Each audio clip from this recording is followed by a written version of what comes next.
Good evening. Welcome to the Hendrick-Hudson School Board of Education 2023 Candidates Forum. My name is Janine Eichenholz, and I am a co-chair of the HENHUD PTA Advocacy Committee, a standing committee of the 4 PTA units of the Hendrick-Hudson School District. I'm joined here tonight by my fellow advocacy co-chairs. Chrissy Archaki is our special education PTA representative. Lisa Anderson represents the high school PTSA, and Jess Burbeck represents the elementary school PTA. I represent the middle school PTA. Our PTAs are independent, non-political organizations, and it is our pleasure to be hosting tonight's event. This year, we have 5 candidates running for 2 open trustee positions on our Board of Education. Each trustee position is for a 3-year term. The school board election will take place on Tuesday, May 16th, 2023. Voting will be held in person at the Frank G. Lindsay School behind the high school at 57 Trolley Road in Montrose. Voting hours are from 7 a.m. to 9 p.m. If you are registered to vote in the general election and have voted in the last 4 years, you are registered and able to vote in the school district election. If you wish to register only for the school district election, you can do so in person at the school district administration building up to 5 days prior to the election. Absentee ballots may be requested ahead of time. You may apply in person at the school district administration building for an absentee ballot. If you want the absentee ballot mailed to you, you must apply by next Tuesday, May 9th, 1 week from today. If you want to pick up an absentee ballot in person, you can apply and do so up to Monday, May 15th. All absentee ballots must be returned to the district clerk no later than 5 p.m. on Monday, May 15th. More information on absentee ballots can be found on the school district website at henhudschools.org. Tonight's Candidates Forum is being moderated by Hannah Quigley and Connor Prokopiak, both scholar athlete juniors at Hendrick-Hudson High School. Hannah runs both cross-country and track for HENHUD, as well as being a player and mentor on our unified basketball and modified track teams. She is a member of numerous clubs at schools and serves as an officer in several. She is a lifeguard and babysitter and is certified in CPR and to carry Narcan. Connor is a varsity player on both the HENHUD basketball and lacrosse teams, is a volunteer coach for the youth basketball and lacrosse clinics, and is the student coach for the unified basketball team. He is also involved in multiple clubs at school and works at a local golf course. Hannah and Connor serve as co-presidents of the HENHUD Leo's Teen Community Service branch of the HENHUD Lions, serving our community in a variety of ways. Both will be inducted into the National Honor Society this fall.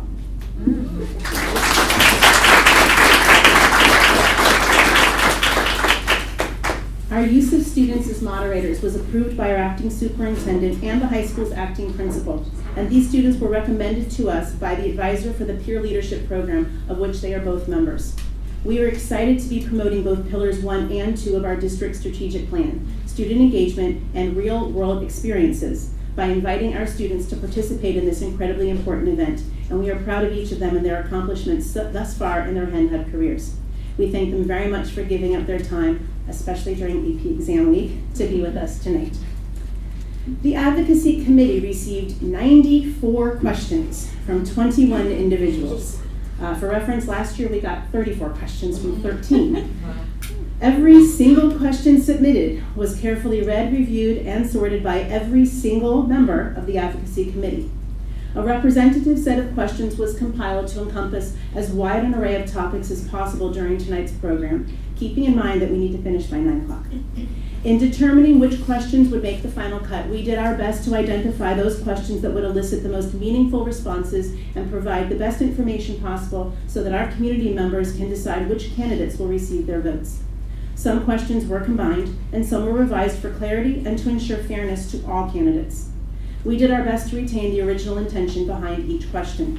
If your question did not make the final list, and you would like to address it to any of the candidates, you may do so using the contact information that each has provided. That information is available here tonight on the side table as you exit. Everyone's Facebook page and email address is on there.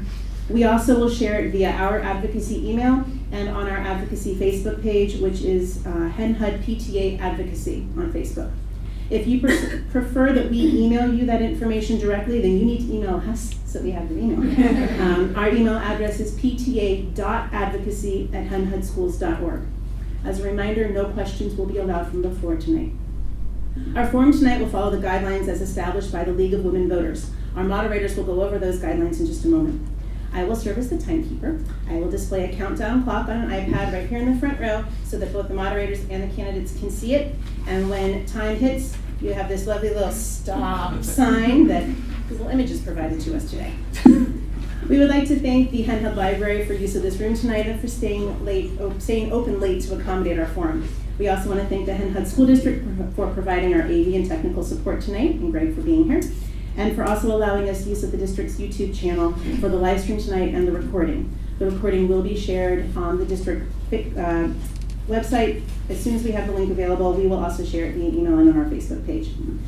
Thank you to our candidates for making yourselves available tonight. Thank you to everyone who submitted questions in advance, and thank you all for being here and for watching from home. Don't forget to go out and vote. All right, good evening and welcome to our Hendrick Hudson School Board Candidates Forum. This forum will be recorded in its entirety and will be available for viewing on the district's YouTube channel with a link posted on the district website. Other than the official district recording, personal recording of this event is prohibited. No candidate or any other individual will be allowed to use or edit media footage of the forum for campaign purposes. However, the link to the recording in its entirety can be shared. Before we begin, we'd like to remind you to please mute your phones. The forum ground rules being used tonight were created by the League of Women Voters and have been presented to all candidates, as well as the moderators, by the Hen Hud PTA Advocacy Committee. Each candidate had the opportunity to review the rules prior to this evening's event.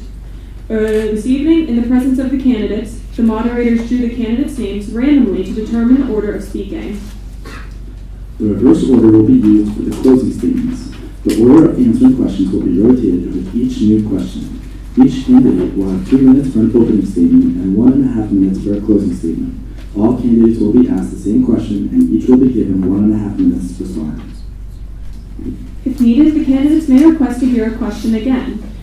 If a candidate requests clarification on a question, the moderators will defer to the Advocacy Committee, which created the list of questions. A candidate will be allowed to finish a sentence once started, but the moderator will enforce strict time limits.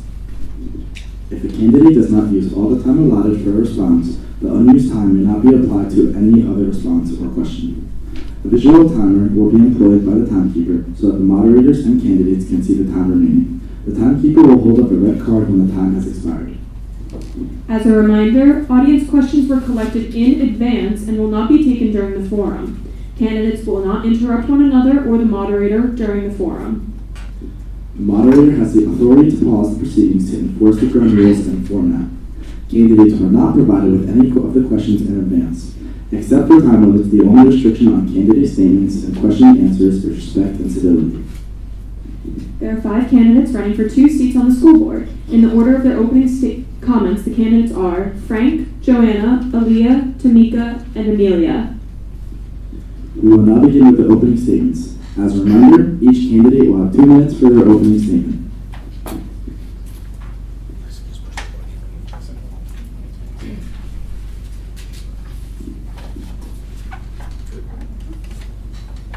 Hello, my name is Frank Dominguez, and I'm running to serve the community on the Board of Education. Just a quick background on my involvement in the school district and why I'm so deeply invested in the success of it. I'm a father of 3 boys, aged 6, 4, and 2 years old. My oldest is a first grader in our district, and my middle child was just lucky enough to be accepted into the UPK program in district for next year.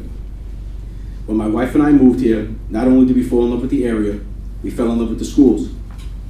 Since our children were not old enough yet to attend school, I was unaware of the details to what was going on with the school district.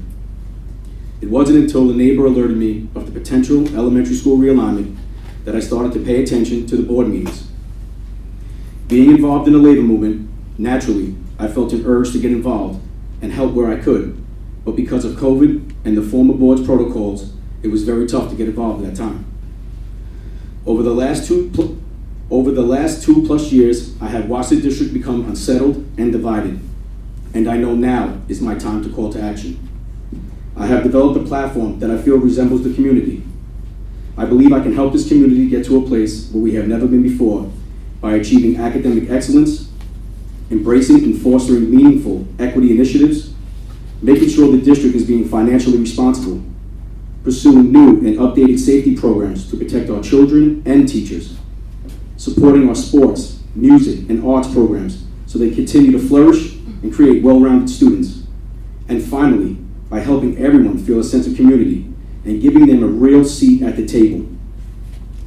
Many of you have seen my signs and my focus on my ACE campaign: accountability, community, and excellence. They are not only pillars to my platform, but should be the guiding principles in all the decisions that we make in this district. I hope today's questions allow me to further explain my campaign, and thank you for allowing us the time to do so. Thank you.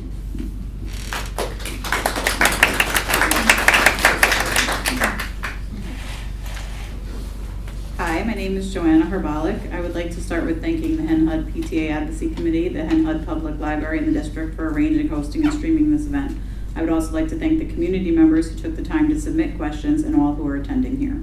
I have lived in the district for 36 years. My husband and I are both graduates of Hen HUD. We have 4 children. Our oldest 2 boys have both graduated from Hen HUD, and our 3rd son is graduating this year. Our daughter is currently in 8th grade and will be moving on to the high school in September. My husband and I decided years ago to stay here and raise our family. This district has so much to offer. Throughout the years, I have served on many committees, volunteered at numerous events, was a class parent many times, and ran the Hen HUD Football Parent Club for many years. My personal experiences from all 4 children, I believe, will help me serve this community as a BOE trustee. I have worked with many different administrators, teachers, and staff while my kids have attended all the schools. I have worked with the special education department, athletics, arts and music, and general education. A brief thing about my job: I've been out for 25 years, which included different departments: human resources, sales, marketing, data entry, administration, and contract management. I'm a very data-driven person who can look at all sides of the issues and come to an informed decision. We have an opportunity here to shape the future of this district for the students. For me, it is not just about being for or against the Princeton plan. We really should take the time and really look at all the options available to us that could be done and put the students' needs first. There are a lot of other issues facing this district going forward, and I feel that I can be an integral part of making those decisions that affect the future of our community. We need communication, accuracy, transparency, community, and accountability to be able to put the students' needs first. If we have successful students, we will have a successful district. Thank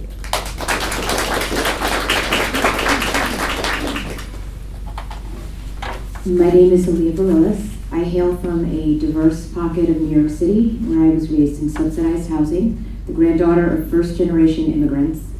Coming from hardworking, blue-collar stock, the importance of academic achievement was strongly emphasized in my household as the path to success, and my parents worked extremely hard to give my brother and I the best education they could. Their efforts paid off, and I graduated from Kenyon College with a BA in English. When eventually searching for a community in which to put down roots and raise my own family, I was immediately drawn to our district for its diversity, location, and excellent schools.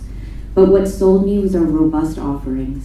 Among the highest AP and extracurricular enrollment in Westchester, award-winning music department, extensive special education department, and a low student-teacher ratio. And I have been a proud resident for the past decade. I have 2 children in our district, a precocious 5th grader, Katie, and a rambunctious kindergartner, Lucas. My passion and dedication and commitment to our district has manifested into an array of community involvement, including serving as corresponding secretary for the PTA and a 2-time class parent. Whether it's participating in the bake sale or assisting with school fairs, I am ever moved by this wonderful community of sailors to lead wherever I am able. As a top-performing realtor in our area, my greatest strengths lie in fostering open and meaningful communication, finding innovative solutions to complex problems, and getting to the why through listening and empathy. Having worked with hundreds of buyers, I've come to understand what attracts families to particular school districts, and as a BOE trustee can use that as an asset to our own. Communication is my forte, and I believe the hallmark of strong leadership. Transparency fosters trust and is the cornerstone of my professional and personal success. I'm never afraid to ask the tough questions and demand accountability. At the end of the day, I care about people, family, friends, and neighbors. My passion lies in the service to the community and to our children in whatever capacity I am needed. I seek to bring my unique skill set and passion to our Board of Trustees to improve our district and raise the educational All right, bar. that's all we have time for. Thank you.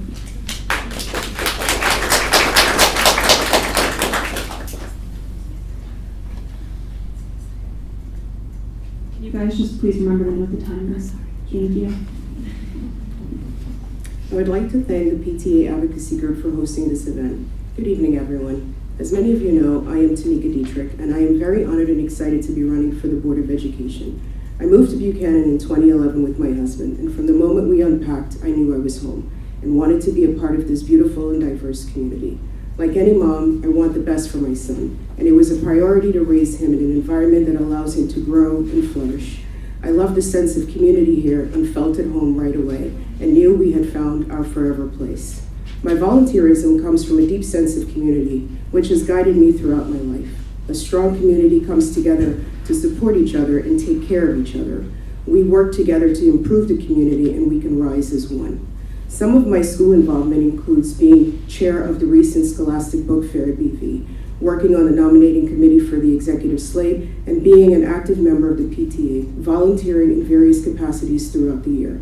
I have also volunteered as a class mom every year, having to plan and coordinate events for the kids and teachers, and is something I truly enjoy.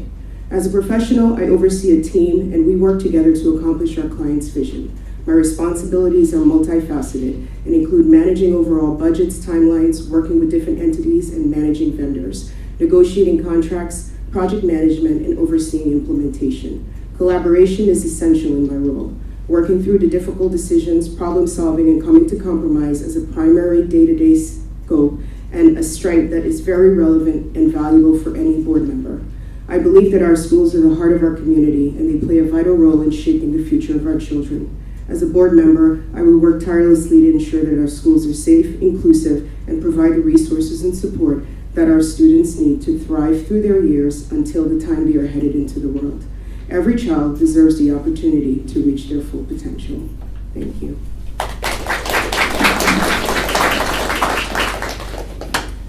Good evening, all. First, I would like to thank the Hen Hud PTA Advocacy Committee for hosting this forum, our student moderators, Connor and Hannah, for asking questions, and to the hardworking staff at the Hen Hud Free Library for letting us use the facility.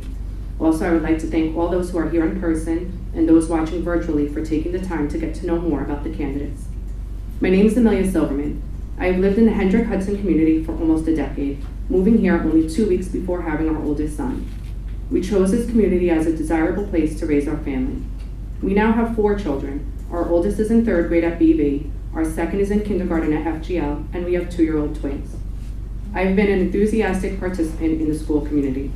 I am an active PTA member and chairperson of the nominating committee. I've been a class mom for my oldest since 2019, and this year I am also the class mom for my kindergartner. I am active in the diversity, equity, and inclusion pillar of the strategic planning committee. I have consistently attended board meetings throughout the years. I was a den mom to our Cub Scouts pack for 2 years, and in all my spare time, I foster dogs through Second Chance Rescue. My career experience will also help me in this role. I am a secondary math teacher. I have my master's degree in special education and literacy.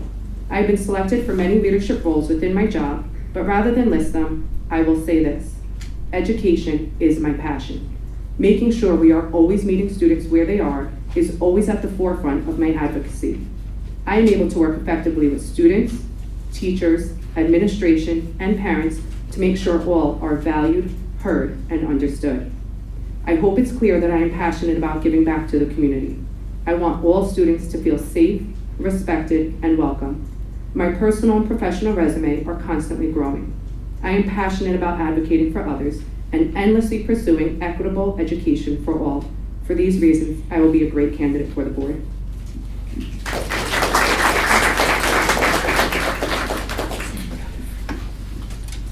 All right, at this time, I will ask a series of questions that are compiled by the PTA Advocacy Committee. Each candidate will have 1 minute and 30 seconds to respond. Okay, our first question is, one of the pillars of our strategic plan is real-world experiences. What experiences do you have that have prepared you to become a Board of Ed trustee, and how will you enhance the diversity of stakeholder viewpoints? And the first question will begin with Joanna. Okay. So, real-world experiences, as I had said in my opening and on my Facebook page, for my job, I obviously have human resources, contract management, working with people, sales, which is a lot of personal experiences. In terms of the kids, I have 4, have dealt with elementary, middle school, and high school, have knowledge of all of that. And I feel that that could definitely help me in terms of dealing with different administration and in different groups, and also looking for a new superintendent based on qualities that we would be looking for. I think that's it. Thank you for your response. Next up, we have Aaliyah. Our timer needs just a second. I don't know where it went. Gotta give you an extra 30 seconds there. There we go. Okay.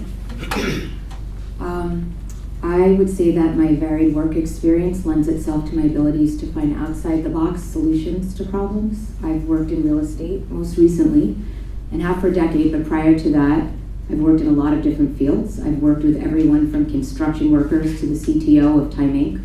I've worked in finance, security, and investigation, and digital media. And my varied experience has brought me face-to-face with many different types of personalities. I've always found a way to find a meeting of minds and foster great working relationships. As a real estate agent, my job is to foster consensus between two parties with opposing objectives, and having closed hundreds of deals, I have a proven track record of success.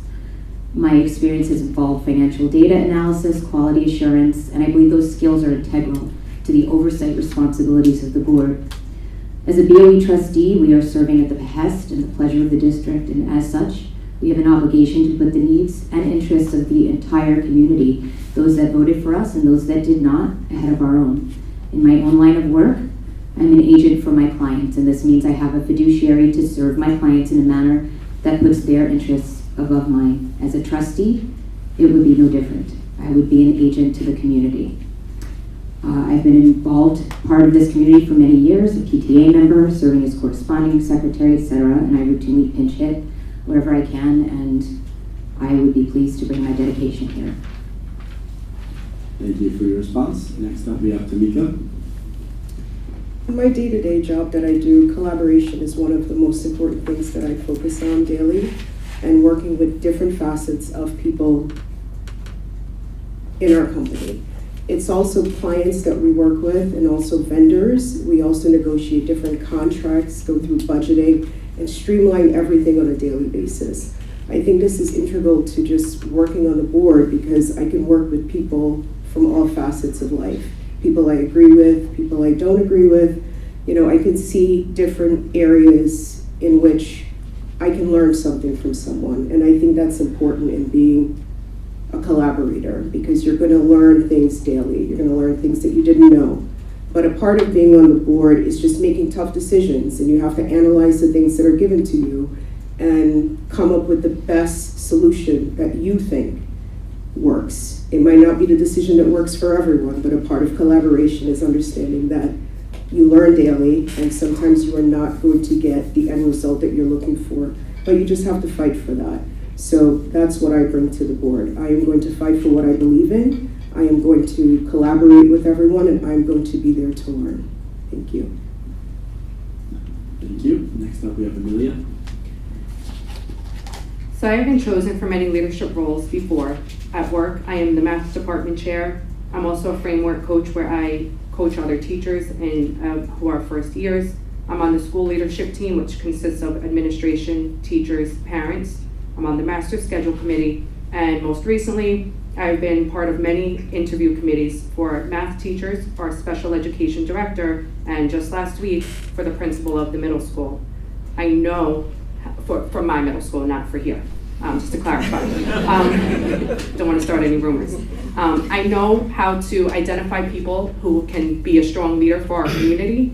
I know how to work with a variety of people. Again, I also know how to work with people who I don't always agree with on everything, but we always have the same common goal, which is our children, our students, and what is best for them. And thank you. Thank you. Next, we have Frank.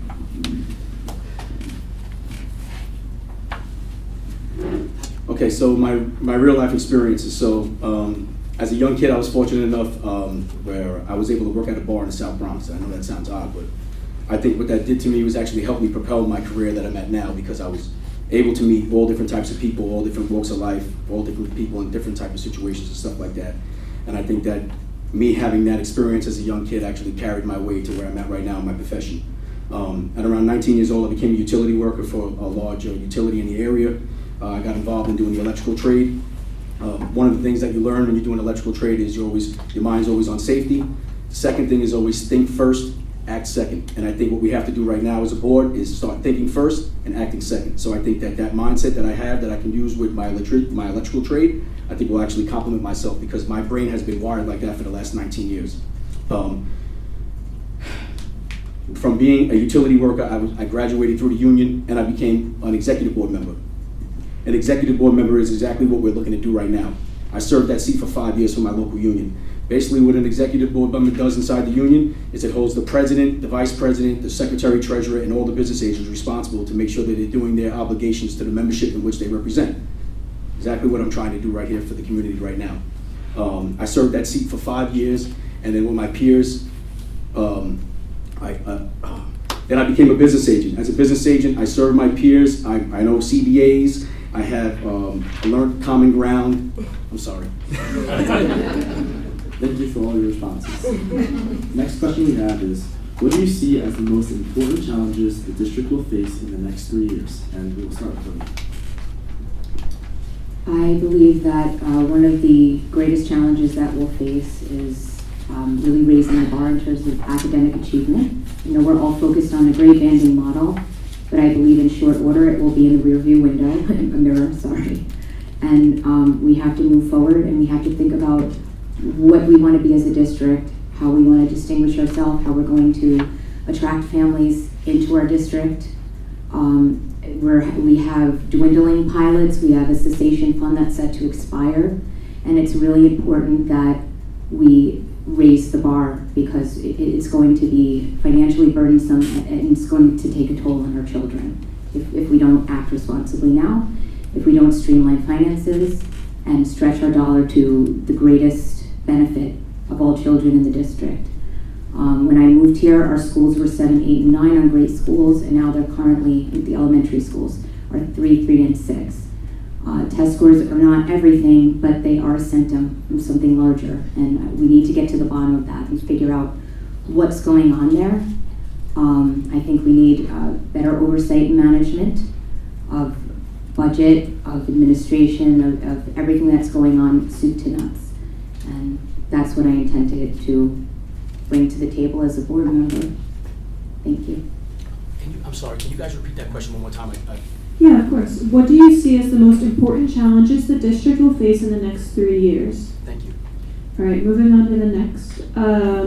Thank you, and then Tamika. I think one of our biggest challenges that we're going to have as a district is looking for the next superintendent. That person is going to be working for our district to just carry us to excellence. They need to be a visionary person who is multi-skilled, committed, communicative, and ambitious. And they must have experience and passion for DEIB. They have to take our community into the next chapter of our lives here. We have to work through our curriculum, make new policies, and that superintendent is going to be a critical role in how we move forward as a district. So it is imperative for us that we find the right person for this district. Thank you. Next up is Amelia. So I have a list of a few issues that I had been thinking about that we're facing within our district. One is our leadership, finding that new superintendent who's really going to bring this community back together, looking at the fluctuation in our enrollment, looking at their budget, especially once our cessation funds run out, increasing the rating of our district while also focusing on the whole child. Also looking at the schools, what physical repairs need to be made. Do we need to look at closing the school, building upon another one? I think that's something that we are going to have to discuss, and making sure that we have full transparency, that we all have the same data to make the right decisions for our district. Next up is Frank. Okay, so some of the challenges that just came off the top of my head. So obviously the first one would be superintendent, right? I think we need to find somebody who resembles the community, who understands what it is exactly what we're going through right now. We're in a very unique situation as a district, and we need to make sure that the person that we bring in understands, not only just has an academic degree, but also understands something with finances to try to help us achieve this whole, right? So my second thing would be finances. We need to try to find a way to keep our finances in order. We need to really start pushing on the state to try to help us out. I think that a lot of people lose sight of all the retirees that live in this town. The retirees have a voice too, even though they don't have children in the school district. And we should be doing everything that we can to make sure that these people who worked in Indian Point and all these places in this area are not forced to move out. The third thing, just trying to get the community back on the same page. We've had so many things that have been going on in the community, and you can really feel that divide, especially when you're in the room at the board meetings, and it's very unfortunate. It'd be nice to try to get everybody back on the same page. It's gonna take a lot of work from everybody, not just the board members. The fourth thing would be to try and continue to push our district for excellence. I keep talking about academic excellence. I'm not an academic scholar, but I'm sure if I'm involved in a group of people who are trying to push the administration to make sure that things are going back on the right track, getting people accustomed to what they're used to in the district. My fifth thing would be the strategic plan. I did some research on the strategic plan, right? The strategic plan right now hasn't been totally implemented. We have a new superintendent involved. I think there's some tweaks that need to be done, and I'm hoping that the new superintendent will try to work with us in order to try to get up and going. Thank you. Next up is Joanna. Okay, as everyone else has said here, the new superintendent is very important going forward. Someone that has a vision, that has good communication skills, builds relationships well, has financial background so that they can help with the budgets and the cessation fund and these things that are happening. Another important challenge I think we're going to have is student needs. The enrollment numbers, I think we need to get back to talking to the students and the teachers regarding what the needs of the students are in terms of programs and academics, and make sure that we're offering these students, whether it's college-based or technical-based or anything, they need to be able to get what they need to be able to graduate and succeed in life. The third thing is really becoming a community again. As I stated before, I've been here a long time. This community has given a lot to my family, and nowadays it's a little different. You can see the animosity in the rooms at the board meeting, as Frank said. So I would like to see that. I've seen it come together for other issues, and it's a wonderful thing when everyone can come together and work together, and I would love to see that back in this community again. And also tax issues and decommissioning Indian Point with the BV is also a major issue coming up. All right, thank you for all your responses. Our next question will be, what methods will you use to elicit information from all the stakeholders, and what are the factors on which you will base your decisions? And the first person to answer this will be Tamika. I think one of the things that we need to do is engage with all of the stakeholders of the community. Basically, the people who don't have kids in it, the people who don't have kids who have moved on in the district who are still here, our seniors, our families. We need to get more participation in everything that is done in this district, either by doing mailers that are sent out frequently so that people can participate in meetings, at the board meetings, the forums. And I also think we need to do better with approaching and doing documentation and translating it for our non-English speaking families that live here. We have a huge family group here that we are not communicating with. And as a district, we need to do our best to reach those people, listen to them, because that's one of the biggest things that everyone in this district is just saying. We just want someone to listen to us, right? So we have to do better in communicating, listening, analyzing what is being said, and making the best decisions we can that we feel in our heart is right for all of the kids in this district. So that's one of the things I would do. The other thing I think that the board members need to also do is start a scorecard, right? Send it out and have the community give input on what we think needs to change, what things we want to see done, what changes we want to see made. And I think that would be a great way to also start dialogue with our community and get the best input going forward. Thank you. Next up is Amelia. Can you repeat the question one more time? What methods will you use to elicit information from all stakeholders, and what are the factors on which you will base your decisions? So I definitely think that we need to improve our communication. I would love to see newsletters go out quarterly, not just to parents, but to all members of our district. And then maybe we could do mailers, emails, robocalls. Definitely, one thing I have been fighting for in the DEI pillar is that it's multilingual, so that we can, again, reach everyone. And a big thing that I've been wanting to take from my own personal career job is they have a community outreach, they have a family resource center, and I think that would be really important here to have a place where community members can go to get advice, but to also maybe offer up things that they might need help with, or things that they are struggling with. And I think that would be really important. And how would I determine what is? I guess we would have to listen to what the people want, and as a board, to determine what are the actual needs that are affecting the students and the district, and make sure that it's not personal needs that we are looking at. Next up, we have Frank.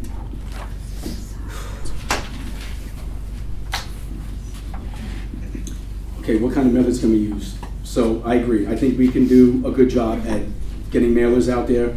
I believe having forums and stuff like that, even though people don't show up, it's a good idea to still have the forums and get that community engagement. I also believe that we can try to clean up the website a little bit and maybe try to have some things that's tailored more towards the stakeholders, even maybe allow them to try to comment in on the district website and stuff like that. The survey was actually one of the things I wrote down. So in my local union, what we do is before we go for a CBA, we send out a survey card to every single person in the local to find out what's important to them. What are we fighting for? What are we willing to strike for? What are we not willing to strike for? Right? We basically do that from a 5 to 1 scale. It's a great idea to do something like that. We send out to the community to get real feedback from real people. It hits everybody in the community. Another thing that I just came across recently was I found that one of the local school districts does what's called a curriculum night, where in the beginning of the year, in the middle of the year, they allow all the parents to come out and they talk about the curriculum. So the stakeholders actually have a say in what's actually going on in the school. They can ask questions to their teachers.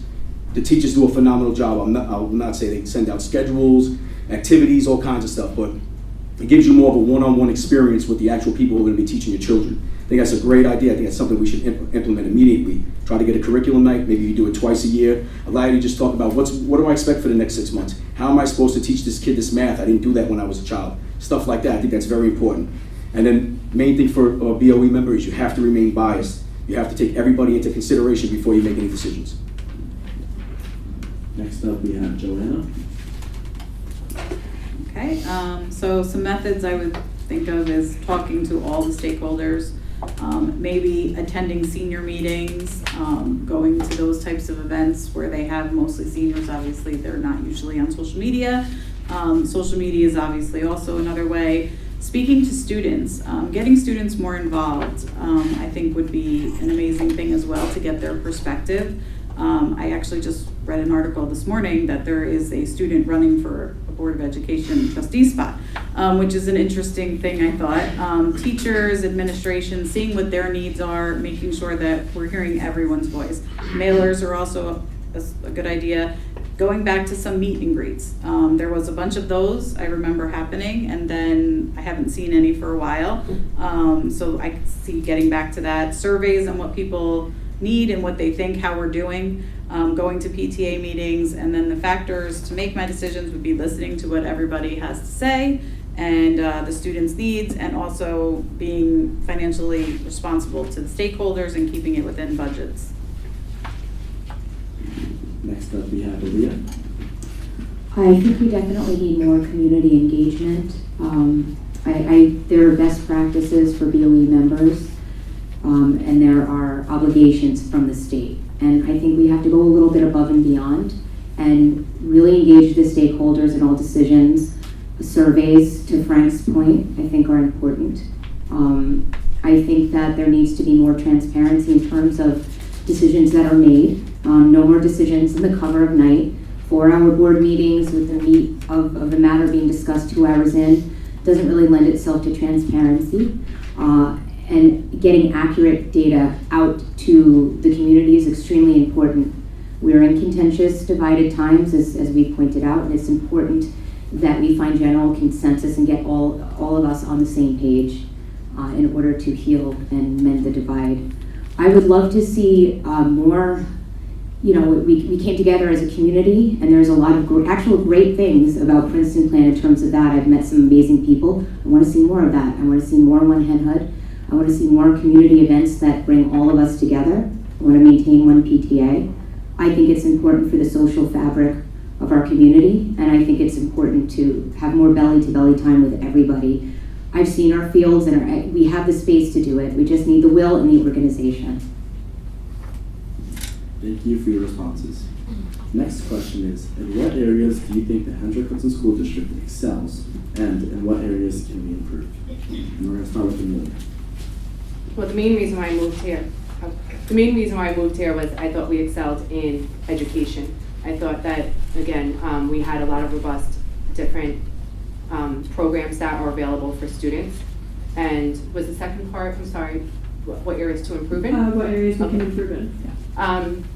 Areas that we can improve in, I think we still need to look at a curricula that is acceptable for all of our students, something that is, you know, multilingual, something that is multi-leveled, and something that is going to help us really reach the students where they are after COVID. There is a educational gap, so we need to make sure that we're really looking at the students, what curricula we are using, and how we can improve those test scores. All right, next we have Frank. Fast. Okay, so to Amelia's point, one of the reasons me and my wife moved up here was because of the long-standing education. You heard about all the achievements at the school, right? I think another thing that we excel in is the teachers. I think that the teachers don't get enough credit for how valuable they are to our children. I haven't had any experience with the teachers that I can frown upon. I think the teachers have been great. I think we need to really continue to support our teachers. I think also our program support is great. I think that between sports, arts, music, and stuff like that, we do a very good job of supporting those programs. And I think we excel in that. I think that some of the places that we can improve, off the top of my head, is I watch a lot of the board meetings and I see a lot of the information come back to the BOE from the administration, and it seems like they're not accurate, or they're being brought to the table and there's still controversy what's going on. And me personally, if I was on the board, I wouldn't allow information that's not accurate to actually make it to the table and just confuse everybody, because I think that's so confusing. Then the other thing is, I think there's real life equity issues that are going on. I know there's been some controversy about what equity means, but equity really is just trying to make sure everybody's able to achieve the same desirable outcome. And I think we've had some issues with that in the past, and I think right now we're working towards it. We have I think it's our pillar 4 or 3 that's towards equity and stuff like that. So I'd like to try to get involved in that and really try to push that initiative. I think that we can definitely do that, but it definitely needs some improvement. And it's really nice when you look at it on paper, but you need to have boots on the ground, and people really need to be pushing it in order for it to work. We can talk about it all day, it's great, and it sounds great, but equity is a big issue, and you really need to be involved in it. Next is Joanna.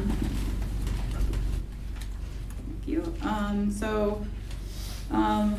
What we can excel in and what we have in the past is the education that my children have received over the last 21 years has been excellent. I can't say that it has not. Everything has its issues, but I think the teachers that we have are amazing. On an overall, I can't say anything bad about them. The community that we have, whether it's sports, special education, any sort of programs that we have, I've seen amazing things come out of all of these things. And like I had said, when the community can come together, it's an amazing thing to watch it happen. Some areas to improve, as I agree with Frank, the accurate information that's given at board meetings. I sat through one board meeting and the stuff that was on the board docs did not match what was being shown on the screen, so it was very difficult to follow along. Accurate information, timely information, making sure that we have this information before the board meeting so we can honestly have a conversation in the executive session of what we're going to talk about. Communication obviously is still a big issue, transparency, and putting together a strategic plan and really working on it to meet all of the criteria that needs to happen. Next is Aaliyah. So, as I alluded to in my opening, one of the things that drew me to this district were the robust offerings that we have. We have a very excellent music department. Things that can be improved is the organization of the district, administrative level, accountability. We've just alluded to the inaccurate data that's come out, and holding that administration to account for wrong data and not letting that data see the light of day. I think it's a big problem. The fact that we do have an amazing music program, and I went to my daughter's winter concert to find out that they had rehearsed only a couple of times, and one was in gym with an actual gym class going on. It was a little disturbing, and it just speaks to a level of disorganization with which we've implemented a reorg, and it's a little concerning because our kids came out of COVID with enough disruption, and we've disrupted them even further by not ensuring that we put into a program that was going to be a massive disruption, and make sure that it was as perfect as it could be, as organized as it could be. Teachers having to move themselves, it creates embitterment, and it causes them to feel disengaged and want to leave. We don't want to lose talent that way or abuse our staff. So there's a lot that's of concern. Next is Tamika. I think our arts and music program is great in this district, as well as the peer leadership program that's in the high school. I think those are excellent things for the district, and I think they get utilized a lot by our students. One of the things that stands out to me that this district needs to work on is just our declining test scores overall. And for me, that's the ELA curriculum that's being used, that for a large portion of the district and our students, including our special needs and our English learners, is proven to not work for them, okay? So I know that they are going to be rolling out a new test pilot for this next year, and I'm happy about that. But I think that's paramount to everything that happens in the district after that. If we can do a new curriculum that's matched with improved training and professional development for our teachers, our kids in the district are going to excel, which means our test scores are going to slowly follow that trajectory. And that, I think, is most important of all. The other thing I would also talk about is just the communication that comes out of the district that gets sent to everyone. Again, I will ask that they translate everything into everyone's native language so that people can understand what is being sent out to them. Everything going out in English does not mean that everybody understands it. And a community that is engaged can give you feedback better when they know what is happening. Thank you. All right, thank you. Our next question is, there is currently discussion within the district of where our resources need to go. For example, making changes to the arts and music programs, expanding our UPK program, and potentially only offering certain AP classes every other year at the high school. How do you propose we prioritize our educational offerings at all levels, taking into consideration our budgetary constraints? And we're starting with Frank. Just one more time for me. That was a long one. Sounds like I'm lost. Okay, I'm sorry. How do you propose we prioritize our educational offerings at all levels, taking into consideration our budgetary constraints? Do you want the explanation as well? It was an introduction and then the question followed. So Yeah, you can read you- the question, you want the whole thing? Yeah, that'd be great.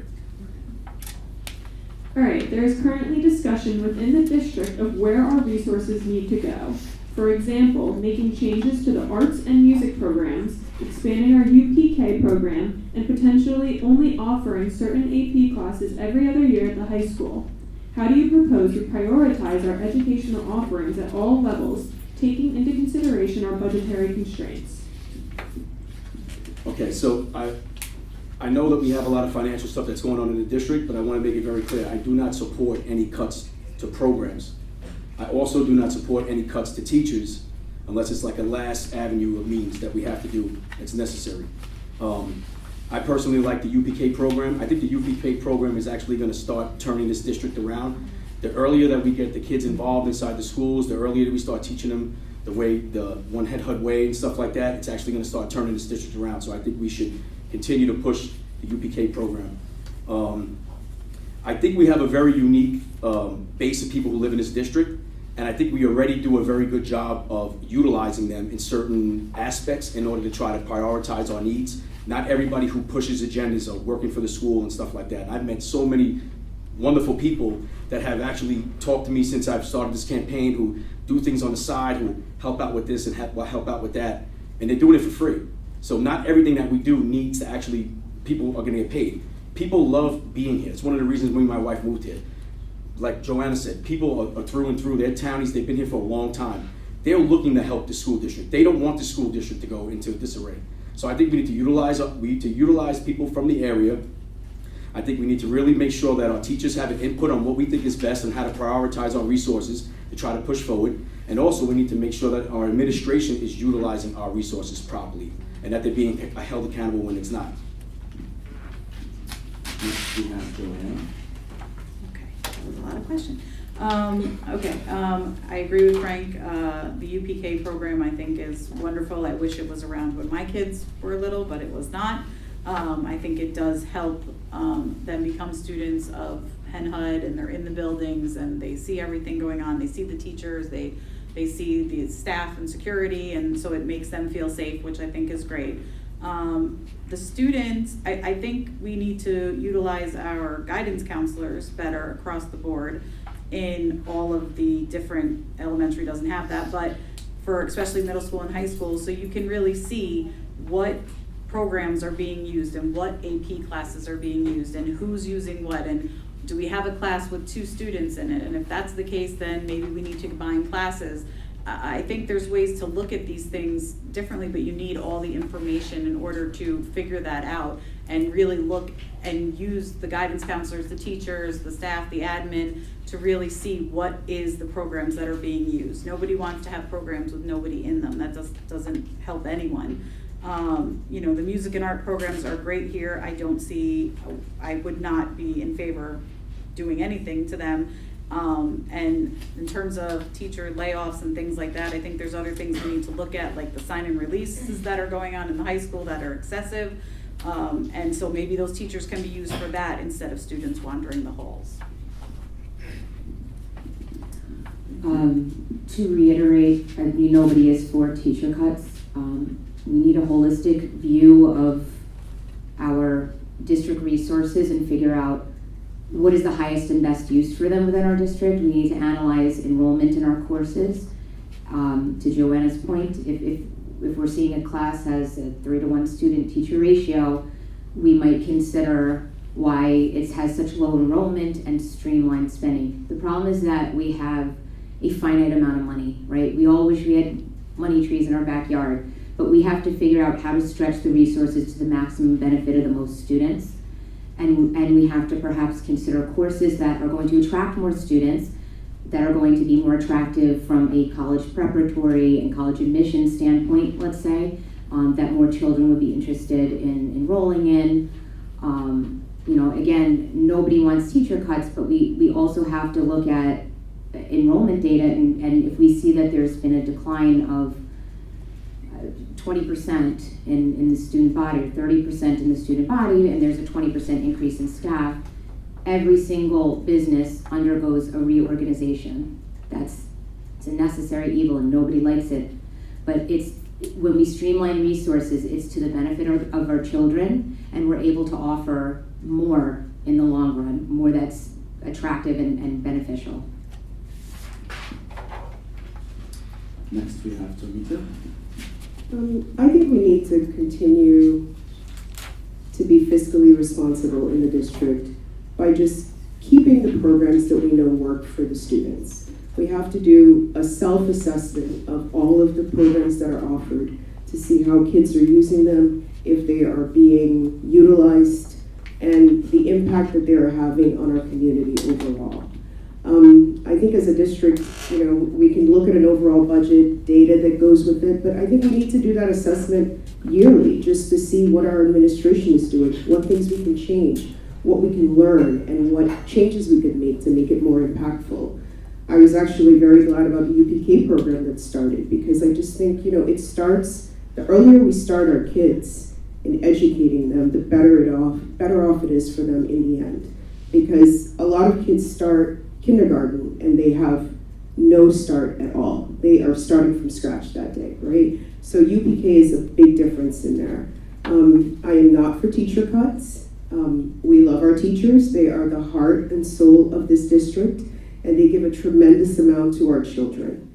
I would like to see it just being reviewed yearly, and basically the administration just taking its time to evaluate what changes need to be made in order for us to keep our budget and also be fiscally responsible.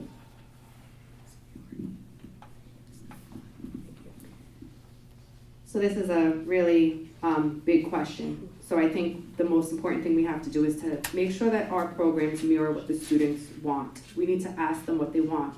We need to offer programs in trades, college prep, and career readiness.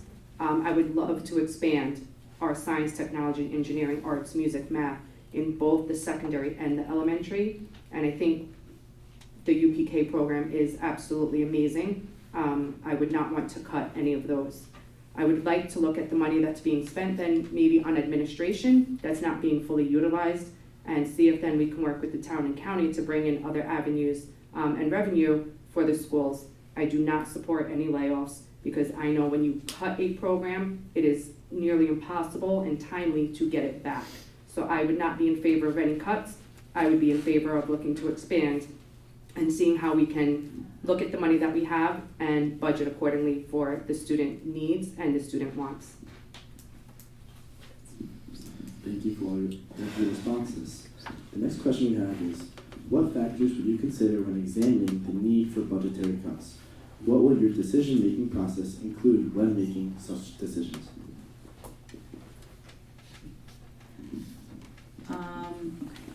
So the decision-making process is obviously looking at our programs, looking at what we're paying out, where we can save money, where we cannot save money, and looking at those, getting all the accurate and timely information in order to make those kinds of decisions. Obviously, no one wants budget cuts. That's just, no one wants that. Not at a job and not here either. And our decisions, I think we have to remember, affect students at the end of the day.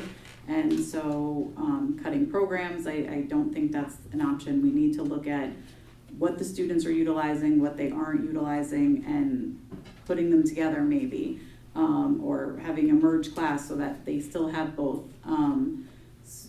In terms of other cuts, it's tough to look at what other cuts we can make.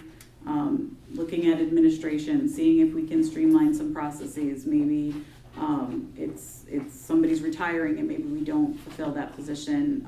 If that person's leaving, if we can find some other way to do it. But overall, no one wants cuts, but I think hard decisions will have to be made, and hopefully we have the right information to make them. It's very difficult for us to sit here and talk about, what we can do in terms of streamlining anything, because none of us have accurate data in front of us or any ability to review anything. But I will say it's really difficult for me to sit up here and listen to talk about teacher cuts, knowing that we just made a decision to spend another $300,000 to $400,000 next year just on transportation to double our mileage from our old model. It's a bitter pill to swallow, because that information never really was made public. And again, it's another thing that was discussed 2 hours in a 4-hour meeting. And there is no transparency on that. There's no meaningful community input, because nobody had a chance to review that, weigh in, and say, hey, wait a minute. Why are we spending that kind of money? Maybe we could use that towards programs and towards and to keeping staff and to increasing offerings for our kids. Maybe there is a better use for that. Maybe we can fix things in some other model that saves that kind of money. These are very important conversations that we need to be having, instead of sitting up here and talking about cuts, knowing about decisions that were made in the dead of night with no transparency. I'm sorry, thank you.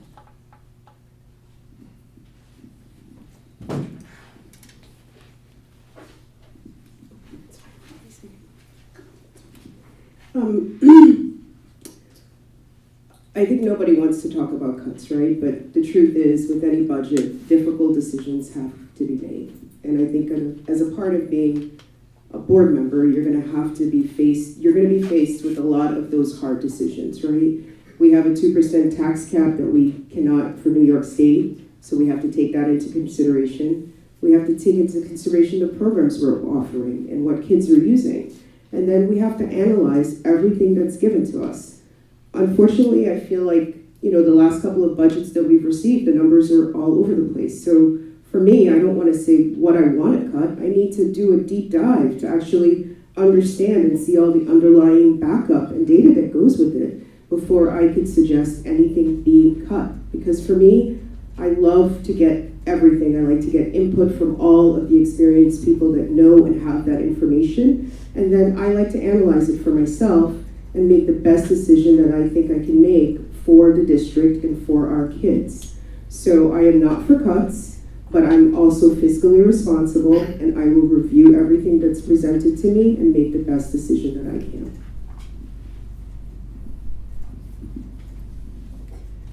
So I am not in agreement with program or teacher cuts, but I think that we have other avenues that we can look for some budget cuts. And that would be, again, evaluating our expenditures, looking at our administration costs, and maybe having to reduce some outside consultant expenditures. I think then we can look for grants that we can write in for some of the things that we are looking for, maybe look for some bonds when we're looking at school repairs. I think we need to start looking at how we can ask for help and then looking for the avenues on where we can get that money. Working with the town and county to bring in some industry to help reduce the loss of funds from our pilot. Because again, we do have to be fiscally responsible, but I also want to make sure that we are not cutting something that is taking away from our district that people are going to be looking for when they're moving. Thank you. Thank you for all your responses. Our next question is, please discuss.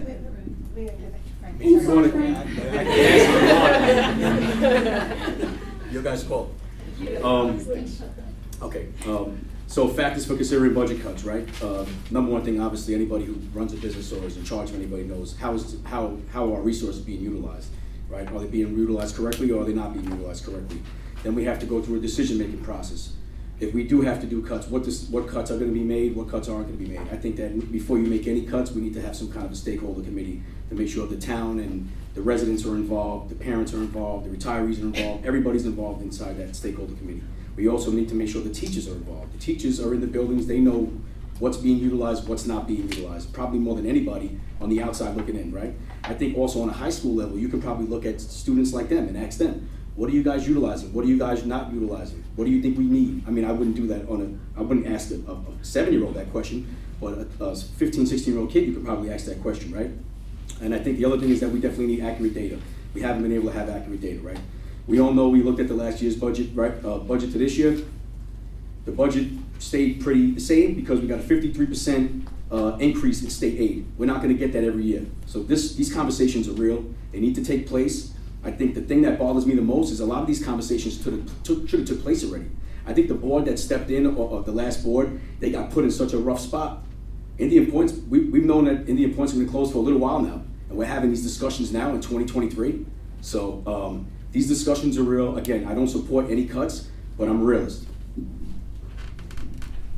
All right, now we're moving on. Okay, please discuss how you view equity and equality and the role of each in our schools.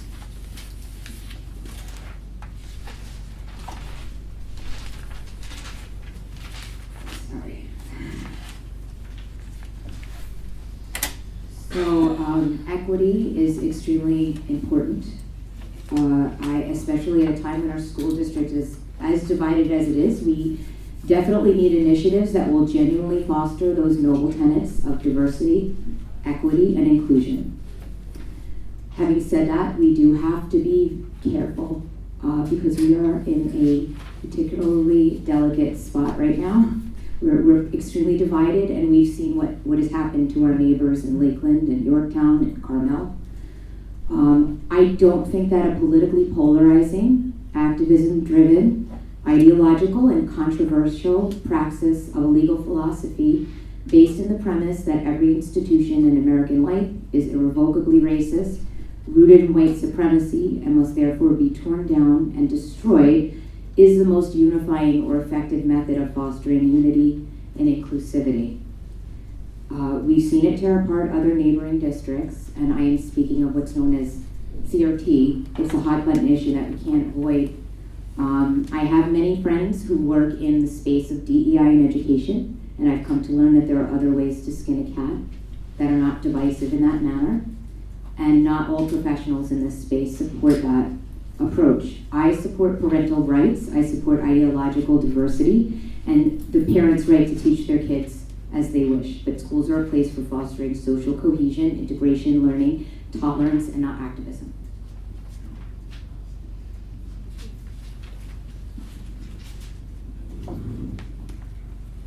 For me, equality means giving people the same exact things across the board, or resources for opportunities, I'm sorry. Equity recognizes that each person has different circumstances and allocates the exact resources and opportunities needed to reach an equal outcome. In our schools, we want to recognize that some students will have different challenges, and we need to make sure that we are providing what they need in order for them to succeed. For example, 2 students in the same class at the same time might be receiving the same instruction and resources. On the surface, that looks like equity. But what it is, if one child is living in between 2 homes due to divorce, are we not supposed to recognize that that child might need a little bit more in order to get ahead? As a district, we need to do everything we can, including training school personnel, in order to recognize that there might be bias underlying and how to differentiate instruction and experiences for our learners. We have to do it in order for us to all move forward as one. And it is needed in our school. It is not some new talk of what we are doing. That's why we have the strategic planning that we're doing right now that's talking about DEIB. I'm a part of that pillar. And we have to work on that and incorporate that into our district. Every other district is doing it. So we need to stand ahead. Thank you. So for us, our equality would be having the same academic goal for all of our students. The equity is how we are doing this. How are we meeting students where they are and providing the resources that do this? Again, we need to look at our curricula that we are using and make sure it is diverse, equitable, and includes all students. We need to focus on the what we are teaching our students, not the where, and we need to become one Hen HUD. Understand that we are not separate, but we are together. Thank you. I'm just gonna ask you to repeat the question. Please discuss how you view equity and equality and the role of each in our schools. Okay, so lucky enough for me, in the utility industry that I'm in and the job that I have now, DEI training has been something I've taken for probably 19 years. It's one of the pillars of the company I'm in, so I have some training in it. So, and I think it'll help me to serve the community if I get on the board. I think there's been a lot of confusion between equity, equality, and inclusion. I think in a lot of the board meetings, people talked about equity, and in all actuality, we were really just talking about equality. Equality is not actually something that helps the students. Like, for instance, if I gave Joanna a pen and she needed a pencil, that's not really equity, that's just equality. She really needs a pencil, right? So there's certain things that we were missing when we were having those conversations. I think equity, in order to get real equity in the schools, you really have to take it a step further, right? So I've spoke about it at some of the board meetings, right? You have to really get involved, and it starts from a grassroots level. So what is the teacher training, right? Are the teachers trained in equity? Are the teachers trained to spot equity deficiencies inside the classroom? Are there any DEI ambassadors inside the school? Are there child DEI ambassadors? Sometimes they, in like the job that I'm at, they have people in the industry that are DEI ambassadors that are noticing DEI inefficiencies, right? What are the goals that we're trying to incorporate? So we, like I said before, it's all nice and pretty on the website, but what are we actually trying to encompass by having a DEI initiative, right? Who's tracking them, right? That's another thing that I think that we should really be looking into, right? I guess I'm out of time. I'm sorry. Okay, so having each student given the same curriculum to be the best student they can be, teaching acceptance, and equality is how the student gets this information. So each student learns differently, everyone kind of knows that. And so we need teachers to be able to recognize this, especially in elementary school, where they're just starting out. And as far as I know, we don't have a DEI policy at Hen HUD. I think we should start there and then see how to bring Hen HUD to get one of these policies looked at, and I would look forward to working on that if I was on the board. And we can look at other districts and see what they have done and then try to learn from their mistakes. And, you know, so we can be one community and students all get the same education. Thank you. The next question is, Diversity, equity, and inclusion are a priority for both New York State and our district as a part of our strategic plan. How do you propose we bring these efforts into our schools, and how can the board support them?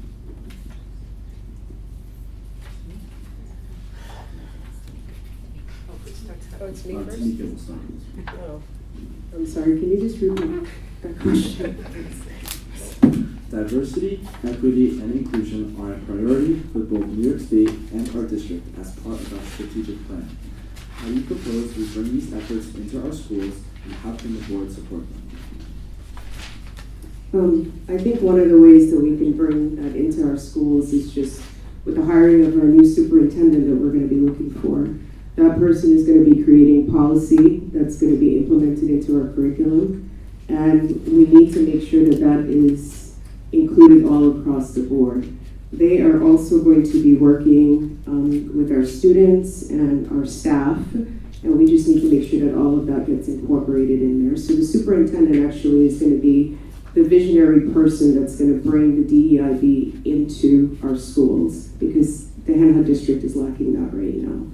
I would also like to see us get a director for DEIB that just handles the implementation and making sure that the curriculum is also inclusive. So there's a number of steps we need to take. I'm glad to say that I'm working on Pillar 4 right now in the strategic planning, and I'm a big part of that. We have a lot of information to share. It's going to take a lot of years to implement, I'm sure, but the people working in that pillar are working extremely hard to give us all the information that we need. And I hope that our next superintendent takes all that information and data and really just incorporates it into our school overall. Thank you. Being on Pillar 4, the strategic plan for diversity, equity, inclusion, and belonging, there's a lot of stuff that I would like to see coming into the school. Most importantly, students need to feel welcome. I think we need to make sure that we are celebrating every student for anything that makes them special. I think they need to see themselves in their curriculum. I think we need to make sure they're all being represented. I think everyone needs to have a fair treatment, access to everything, and opportunity for all. I think we need to make sure that we're bringing that into our decision making. A big thing that I love, again, where I work, is this community involvement and the community celebration, having a resource center for families. And a thing that I love is what they have called Saturday Academy. It's something where just families get to come together and celebrate, and each month is a different theme. I think that's something we need to make sure that we are celebrating students, their heritage, their culture, their gender, their ethnicity, anything, their learning styles, their language. I think we need to start celebrating that and making sure that's something that is done within the schools and outside of schools, and really bringing the community together, and also making sure that we are looking at language, maybe bringing in a dual language program, and really making sure that we are communicating everything and celebrating everyone that is in our community.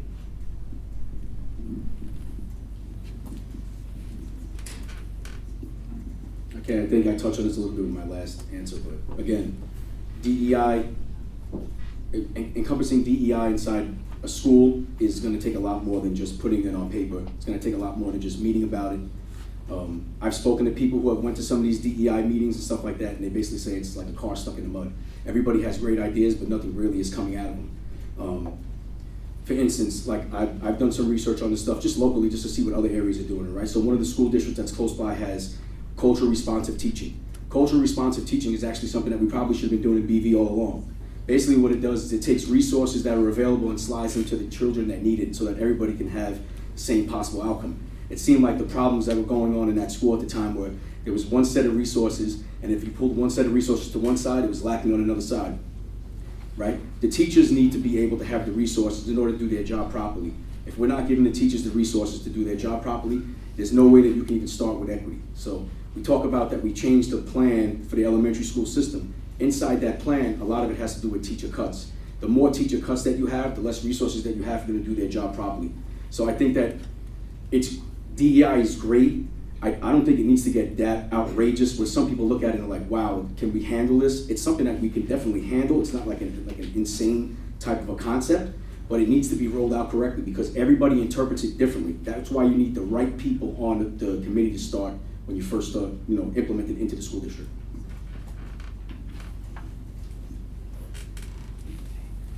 So I too touched on this in my last, so we need to have all children represented. I agree that the superintendent is going to need to focus on this and make this a high priority. So we need to make sure whoever we want to hire has the ability to do this and to put the right people in the room so that this can happen. I think it's gonna, as others have said, take time. It's not something that's going to happen overnight. In terms of perhaps getting teacher training, I'm not sure what training is given to teachers regarding this. New York State does require a DEI policy and we don't have one. We can learn from other districts' mistakes in doing this, and we need to accept and celebrate every student. As we've said here, each student learns differently. They're different people. They have different language spoken at home. There's many different things that they have that does make them different than their student next to them. And we need to try to help them learn and be the best student that they can be. Again, I feel like I answered this question last. My big fear is division. I feel good about what I'm hearing from some people up here who are on the committee. Based on the track record of implementing programs and initiatives in the past and how it's been rocky and what I'm seeing in neighboring districts, I'm just afraid. I am absolutely in favor of diversity, equity, and inclusion initiatives that encompass everything that's been mentioned up here. I want to take the opportunity, because I think I skipped over the last question and jumped to this one, just to mention in terms of equity and equality, one of the things that did concern me, that I think is an example of something that was poorly handled, is the loss of Title I resources and the DCIP plan. I think the committee has been disbanded, and I want to make sure that we're tracking the progress of those students who were being tracked when we were in a K-5 model, and I want to make sure that they are not being left behind. And even though the status has been removed and New York State's no longer tracking it, that we're ensuring that they're getting the resources that is needed, that is equitable to raise the tide for them and make sure that they're on an even playing field if we're having a serious conversation about equity and equality. All right, thank you. Our next question is, what are your thoughts on grade banding in our elementary schools as it exists this year? So I have stated that I am pro Princeton plan, or the grade restructuring and the grade banding that we have. I think that we need to make sure that we're evaluating all the data and present it to the community. I think that it brings a sense of belonging to everyone. No one is being left behind. We're able to come together as one community. It's most equitable to the community as a whole. Hopefully it will save us cost over time. It does not split the community. Most importantly, 90% of our tenured staff have voiced support for this plan. And I think that is the best method to deal with fluctuations in enrollment and community changes. And again, like I said before, I think it's time for us to stop focusing on where our students are learning, but we need to start focusing on what they are learning. Thank you.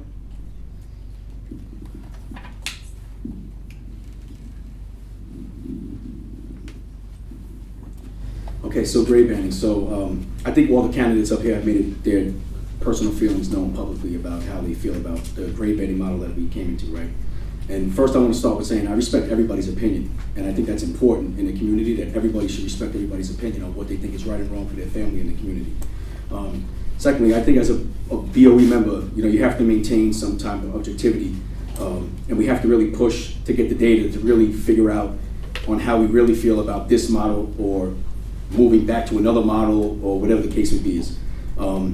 At the end of the day, you have to remain objective, and you have to do what you think is best for your for the children, and also considering the financial concerns that we have, and making sure it's not something that's imploding our budget, right? So what I wrote down is, what have I learned? So this is what I've learned, my personal opinion, right? Princeton Plan was sold to the community as a cost savings initiative. It was also meant to balance class sizes and increase diversity in the grade, Numerous times it was said that it has no educational upside from our administration, right? And it also hasn't saved the money that it has intended to, right? On the flip side, if we would have stayed, right? So I'm looking at, right, sibling separations, right? We've had a lot of logistical inconveniences. We've had unanticipated transportation costs, which inflated the budget. This plan is intended to reduce teacher staff, which leads to less attention for larger classes throughout the district, and also has a problem with equity. Our implementation was poor when we set out to do this, and we really need to get the data in order to make a great decision. Thank you. I have also said in my opening statement that for me, it's not being for or against the Princeton plan. I think we need to do what's best for the children and what they need, and all students. I can see positives and negatives on both sides. I'm not personally in it, as I have older kids, but I do have neighbors and friends that are, and I've heard all different opinions for and against, and teachers for and against. And part of this is, as I stated before, we need accurate data and timely data in order to make informed decisions regarding this grade banding going forward.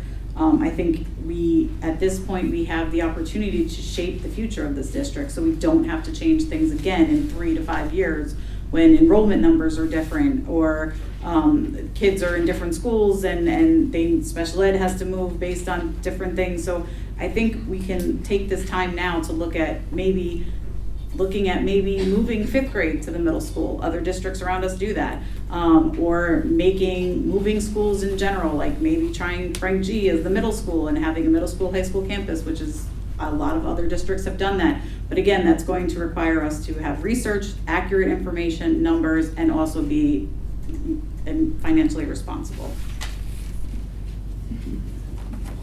So, 1 minute and 30 seconds, all the pressure. What I see, I've made my opinion well known.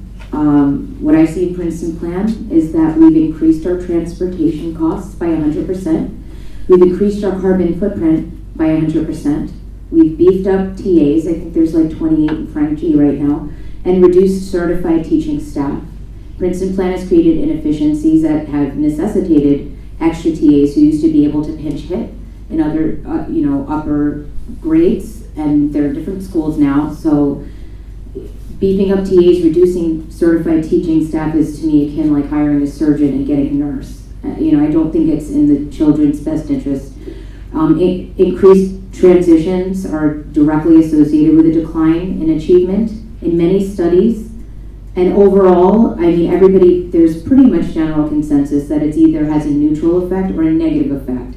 And considering that our children are coming out of COVID, the fact that we threw this at them, a plan that either won't hurt them or will hurt them, but won't benefit them at all, seems really unfair.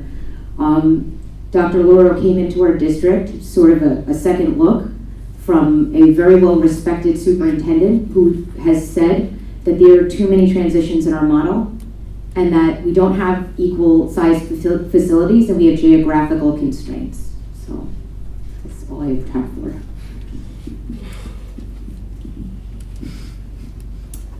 As everyone knows, I am I'm pro-grade banding. Thus far, the advantages of grade banding outweighs the disadvantages. Teachers of the same grade can collaborate, students get to be with each other throughout the entirety of their schooling. Resources are allocated more fairly. I acknowledge that there are issues that must be solved, but the reality is most of those issues existed before grade banding. And they need to be addressed no matter what building our students attend. Grade banding is a more equitable approach to education holistically, but we need more structure and intention behind how we approach equity as a district in order to see the potential realized. I believe that if properly supported, transitions can be a solvable issue. If we can just organize to have our teachers do more meetings with the other grades, just like we're doing right now. BV is going to be visiting Furnace Woods, and they're also going to be visiting FGL. If we can do more intentional things like that, even the language that we use in the schools as we're meeting, if we can keep that consistent across the board as kids are going through these different grades, the transitions will be easier for them. And I think that grade banding is better. Now, if someone can show me data that says differently, I'm happy to look at it. But for me, I am for grade banding. Thank you. Thank you. Nice start. All right, so the next question. Go slow. I don't know where it's going. Read it again. If you believe that change is needed to our current elementary school structure, how would you like to see that addressed? What factors would you consider and what changes might you propose? Okay, so I know there was a lot of meetings that went into place when we changed from the K-5 model to the Princeton Plan model, right? I think what we lacked at that time was really community feedback. I know me, my wife, my neighbors, everybody was trying to really get a hold of the board to try to say, hey, listen, slow down, and let's try to get some feedback. I don't really know exactly where we go from here without actually getting the proper information from the administration. One of the things that's bothered me the most is I was one of those parents, and I know a few faces that are in here. I sat in all those meetings till like 11:30, 12 o'clock at night, and I walked out of there and I said to myself, what just happened?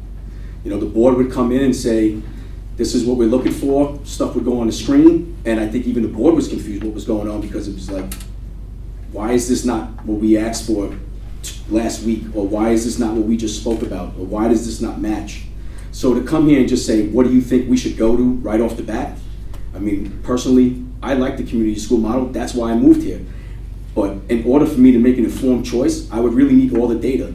Hindsight 2020 might have actually been a good thing to pause what we did. That way we can get the data for this year. That way that if it really doesn't pan out the way it's supposed to, the advocates for the Princeton Plan can turn around and say, hey, you know what? At least we tried it, we looked at the data, and it wasn't working. So I think we really need to just be objective, wait to see what the data comes in, and then we can make an informed choice from there. It's kind of unfortunate that I'm not giving you a real answer, but I can't because I don't have real data.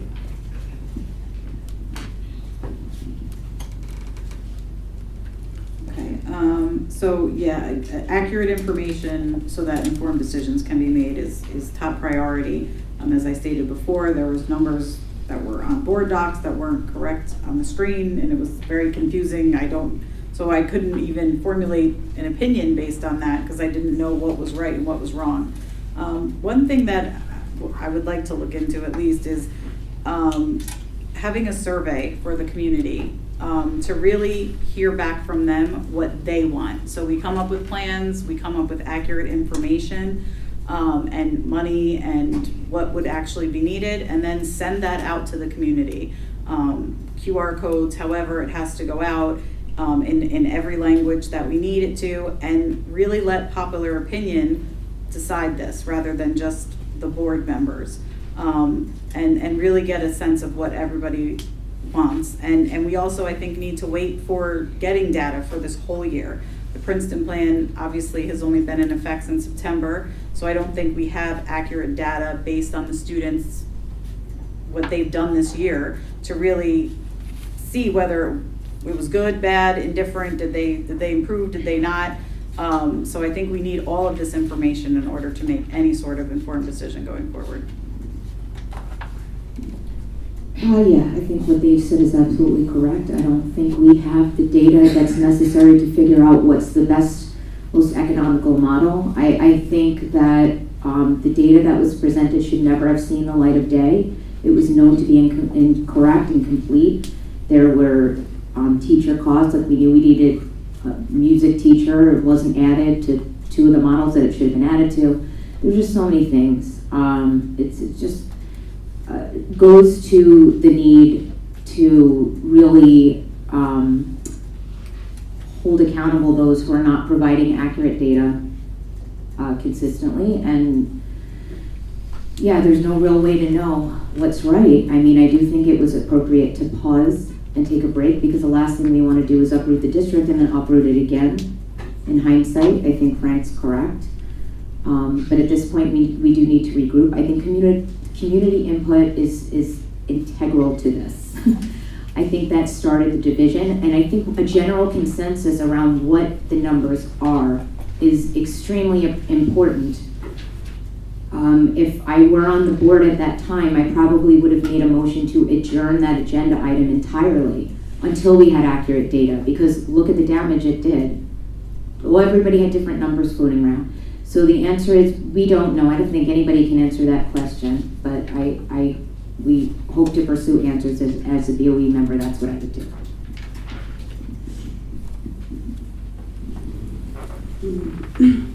Where do we go from here?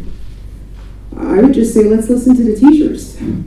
The teachers are in support of the grade banding. A lot of them did not want it, but they are now saying give it a chance. As a district, let's give it a chance. Let's get stakeholder input. Let's see what those test results are.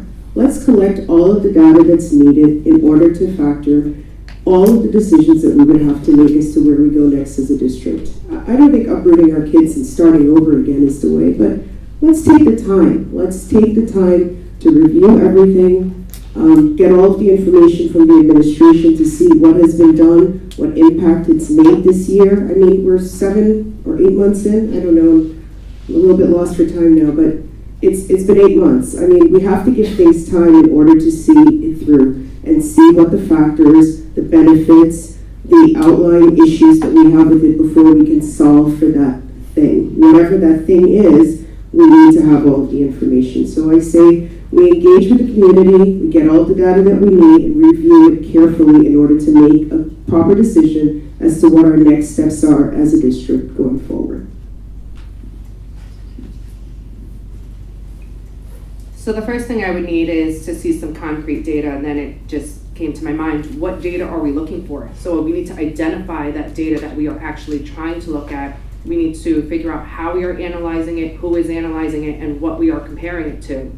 In order for us to see data, I think that we need to look at years, this year as being kind of like your baseline, building upon it and moving there. You can't compare this year to a last year because they're not the same. So I think that you would need time. I also think the other important thing we need to do is get feedback from the community. I think we need to find a multitude of ways to get that feedback.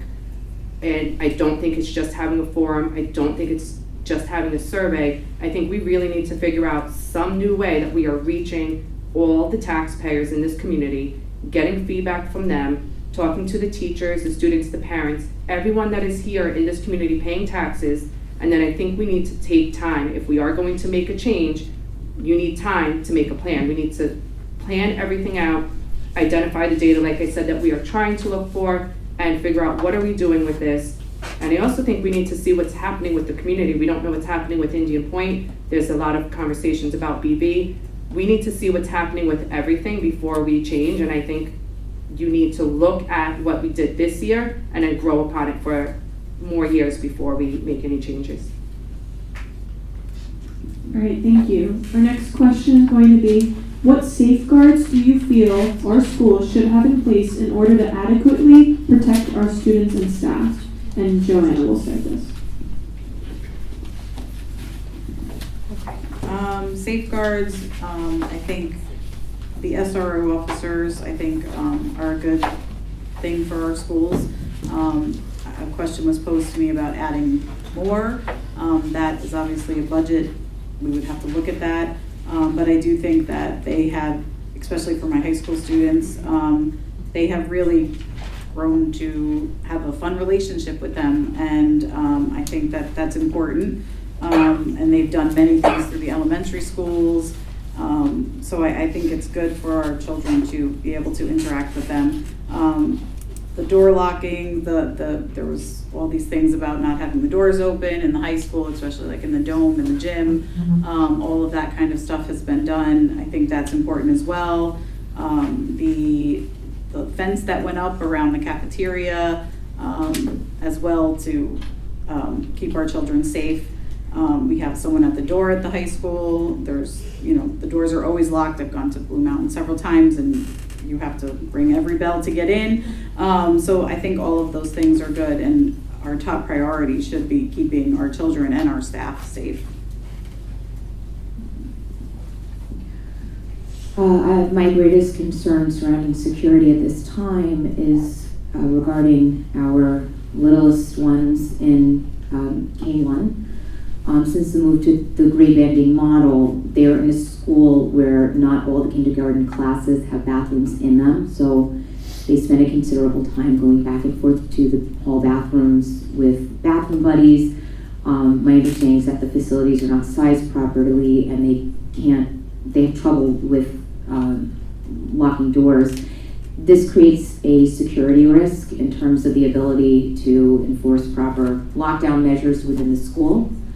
And that is a bit of a concern to me. I don't know how that's to be addressed. I would like to see the infrastructure made so that every kindergarten class has a bathroom in it, as well as the preschools, so that these kids, we can enforce proper lockdown measures for them.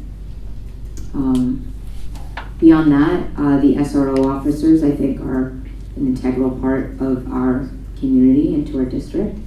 I know there's been some conflicting data on, how their efficacy. I think it's inconclusive, the studies, but we don't know how many times people drove by, saw an SRO, and kept driving. That might have done something else, knock on wood, and I'm very grateful for their presence.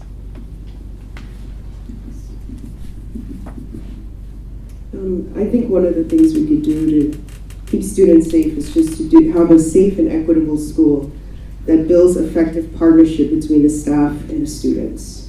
Developing and implementing evidence-based threat assessment programs to empower school officials to intervene when a student is at risk or at risk for others.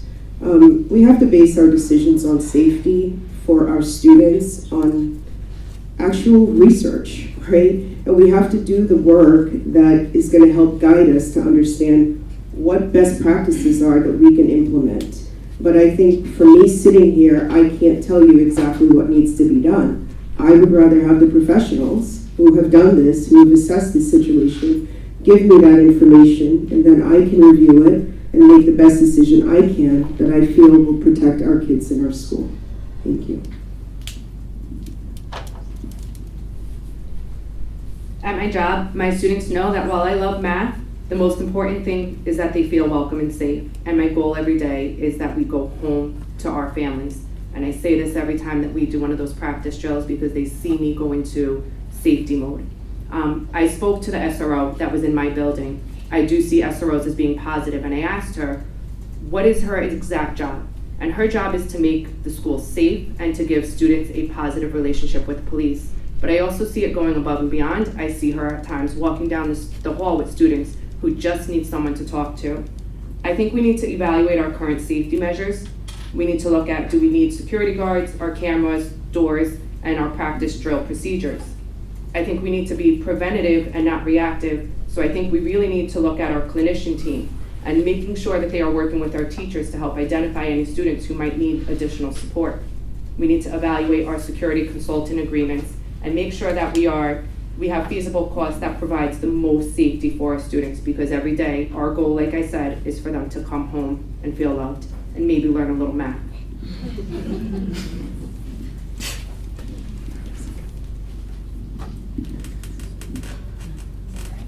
Yeah, it's all right. I mean, I'll leave if you guys want me to go. I'm like, I don't know who started.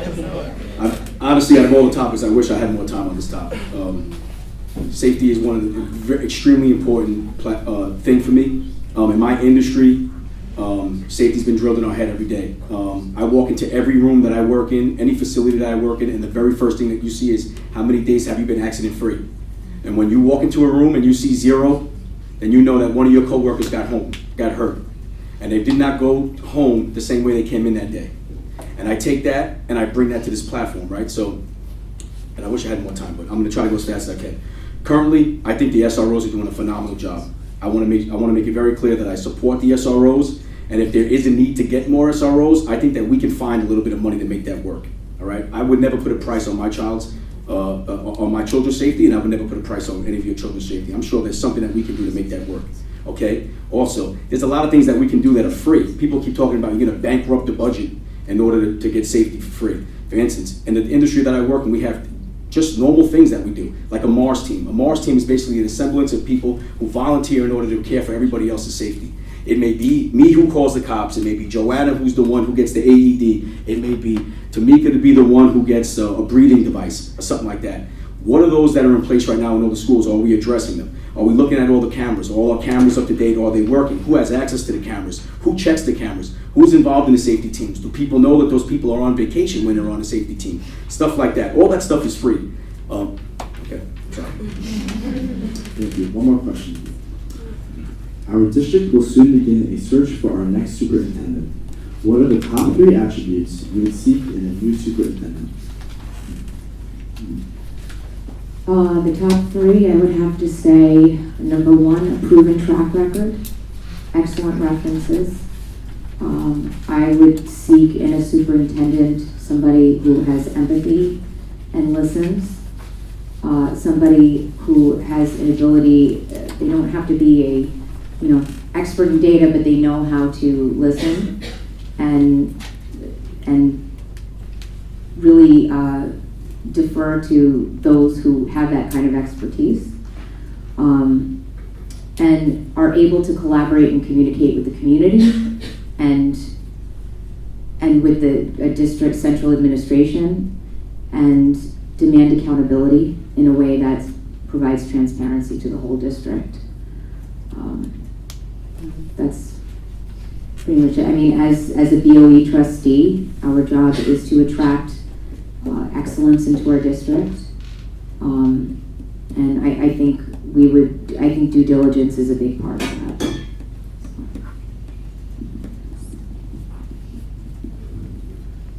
I think our next superintendent should be a multi-skilled, committed, communicative, and ambitious visionary who will work to guide our district to excellence. They should also have experience and a passion for DEIB, and they should care about our community. We all deserve a voice, and that must never be neglected. And our next superintendent is going to have to do a lot of listening, because we need to bring our community together, and we need to find a way to bridge the divide. And that person is going to have to be able to talk to everyone, get input from everyone, and also do what's best for our district. Thank you. So on the interview committees that I do for my job, I work with our superintendent, and one of the most important things for us is finding someone who is invested in our district. So I think for here, we need to find someone who is invested in Hendrick Hudson, someone who knows the current situation and has a plan, someone that can give us a 90-day entry plan for themselves when they come in to our interviews.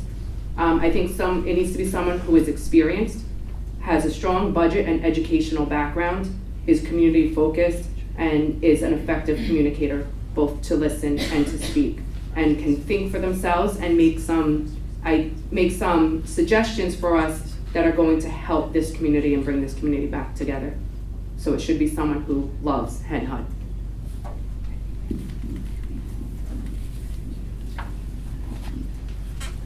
Personally, I'm excited that we're looking for a new superintendent. My experience with the old superintendent wasn't great, and I think that I think that having a new superintendent trying to take on new challenges is going to be a good thing in the area. I mean, also I think that we should be looking for somebody who wants to come here, right? We shouldn't be begging anybody to come here. Most people who want to do good things are looking for a challenge, and if someone's just looking for a cop-out and is going to be blaming on Indian Point, then that's not the kind of person that we should be looking to be our superintendent. So honestly, I think that people with a lot of experience should be knocking on the door to try to come to this area, because they should want to prove everybody wrong that this can't be saved, right? So that's the first thing. I think that that's a great thing that we have this going on. Even though it's right now there's a lot of stuff going on, I think it's going to draw a lot of really talented people to the area. Secondly, I think that they should definitely be experienced already with education. They should already have a degree in education. I know the last superintendent, we were paying for his degree in education. He should already have a high level of education, especially a high level education based on administration. Also, I think that whoever it is that we come should have some kind of financial savvy. I think that when we ask questions, we should ask them about their financial capabilities and see if they understand the complex situation that we're in right now and the finances that we're in right now. Also, I don't know the whole process, but I think that if we agree on somebody, there should definitely be some kind of stakeholder feedback on who it is that we selected, and maybe give them some input on who it is that we like before we agree on it. And also, I think that anybody who gets selected should be unanimously agreed upon across the whole board. So I think the new superintendent needs to be committed and knows what they will be doing at Hen HUD and knowledgeable in that area. They also should be very knowledgeable with finances, based on what we're facing. Maybe grants, how to do those things, get programs and things like that. The ability to listen, I think that's a major one as well. And they need to be able to communicate effectively and have a relationship. They need to be able to foster relationships with the Board of Ed members, the students, the teachers, the staff, the community, the stakeholders, taxpayers, whoever it is. They need to be able to have those relationships and be proactive. So go out, maybe not just the Board of Ed doing meet and greets, maybe the superintendent can do those kinds of things as well, so that they can really get to know the community that they're working for. All right, we have one last question, and that will be, how would you address someone who has different beliefs than you, whether those beliefs are political or ideological?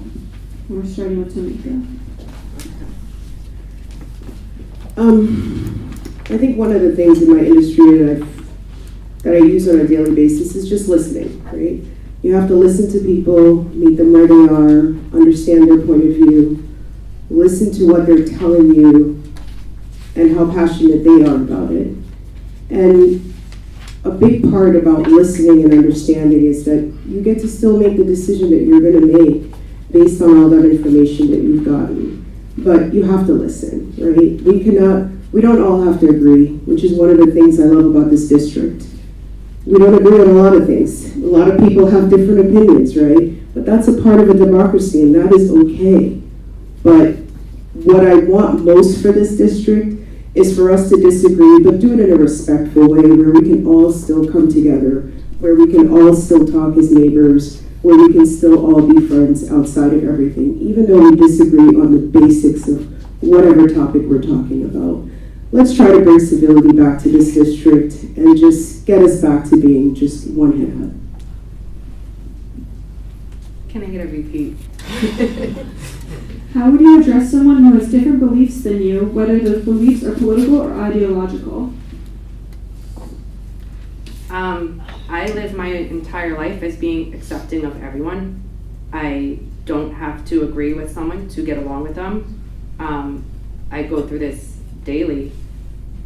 Having different political beliefs happens within my household, happens within my family, and yet here we are all still family and we all still love each other. So I don't think that someone being different means that you can't listen to them and you can't love someone and you can't all work for the same common goal, because again, our common goal here is our children and making sure that they're getting the best education. I will listen to everyone. I don't have to agree with someone and 2 seconds later we could be laughing about something else. So that's just how I live my life.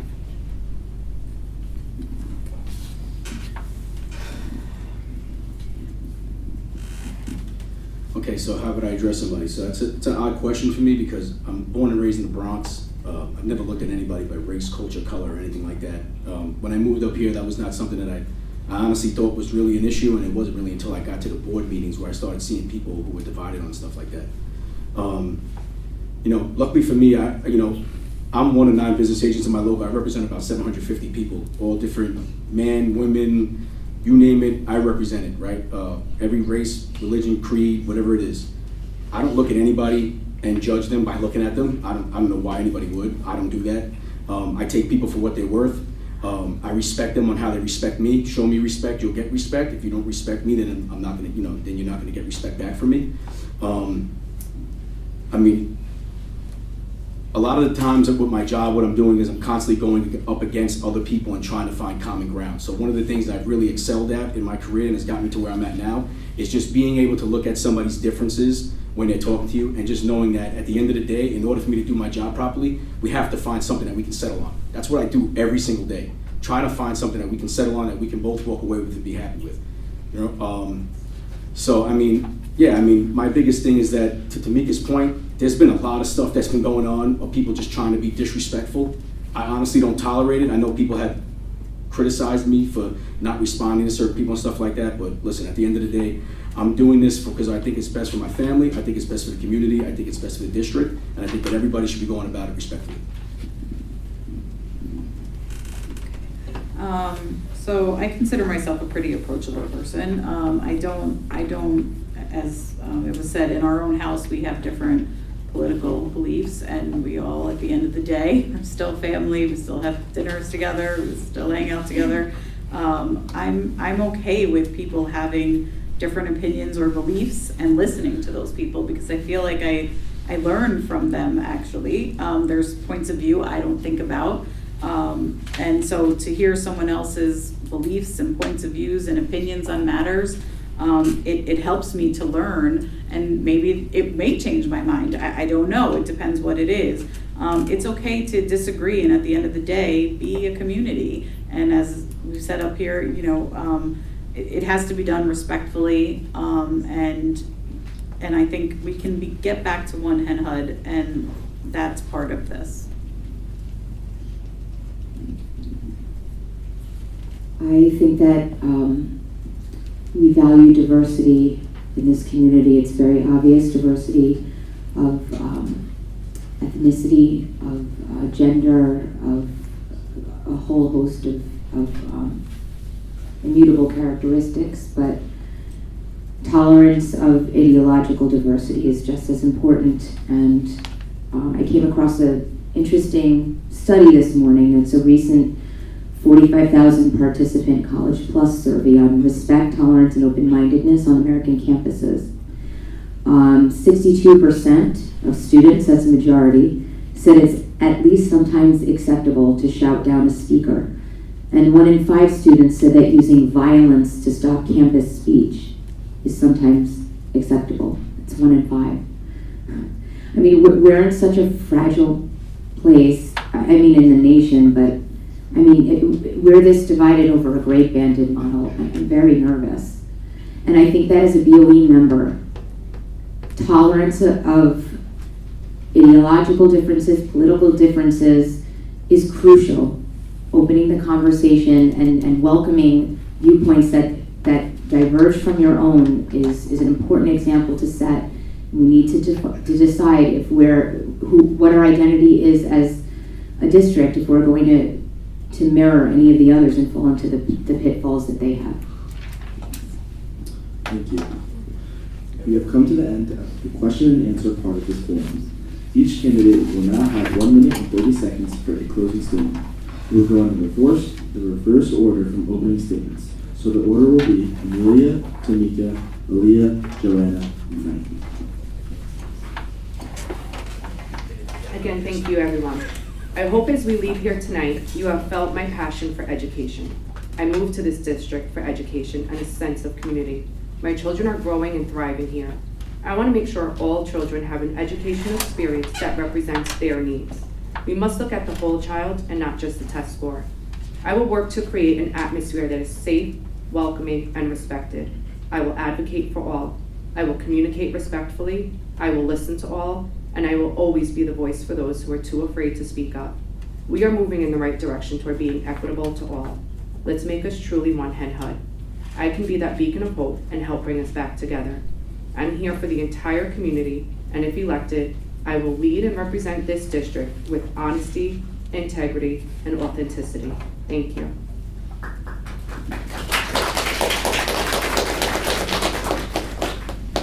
Thank you, everyone, for the questions tonight. I am committed to working on behalf of the entire district, and I want to focus on providing equitable access to high-quality education, empowering teachers and administrations to innovate and adapt to the changing needs of our students, and fostering a culture of excellence and inclusion in our schools. Together, we can build a bright future for our children and our community. Please go out and vote on May 16th for me, Tamika Dietrich, and help us get back to being truly one Hen HUD. Thank you. There's been a lot of division in our community over a school reconfiguration. While that initially got my attention, I've since been awakened to the issues within our district that run far deeper. The reality is this: in short order, the Princeton plan issue will be in our rearview mirror, as I've said, and we will be facing many more contentious challenges in this district. We've seen what has happened in our own backyard in Lakeland and Yorktown, And if we are this divided over a great banding model, how do we survive the kinds of challenges that have torn these other districts apart? And with such distraction, how do we ever expect to address the real problem plaguing our district and get our children back to reading, writing, and doing math at grade level? BOE trustees serve at the pleasure of the district that elects them, and as such, have a fiduciary obligation to put the highest and best interest of the district ahead of their own personal needs. I have this sort of fiduciary in my own line of work and would bring that level of commitment to the community I would be serving. We must demand accuracy, transparency, and fairness in all data that is provided by administration. When data is repeatedly incorrect or missing, we must hold those responsible to account. The buck stops with the board. Ultimately, I would seek to bring focus back to academics. Our elementary schools have gone from 7, 8, and 9 on greatschools.org to 3, 3, and 6. Our high schools dropped from 546 in the nation on U.S. World News reports to 1,484. We need to end the distraction over Princeton plan and focus on getting to the bottom of what is happening. As a BOE trustee, I would be relentless in my pursuit to ensure every child in this district succeeds.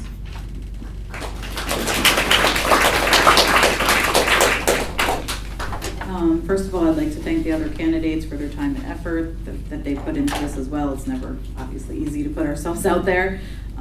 This will be a learning curve for me, as I have never been a Board of Education trustee before. I would accept the challenge and I would look forward to it, to learn new things. I believe I'm able to look at all sides of an issue and try to come to the best possible decision with accurate and timely information.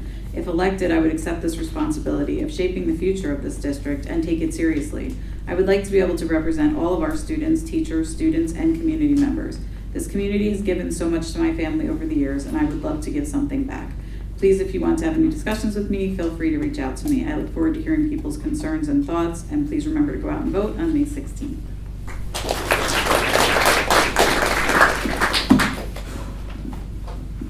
In closing, I want to say thank you for allowing me the opportunity to better explain my platform. Being a BOE member does not mean that you must have a degree or be considered an academic expert to properly serve the seat. Being a BOE member means you are elected to represent the community in which you intend to serve. As a BOE member, we must ensure that decisions being made by administration are good for the children, community, parents, and teachers. Also, that the administration is held accountable when the decisions that they make do not return their desired outcomes. I believe no candidate has the experience I do when it comes to representation, being I do this for a living for my local union.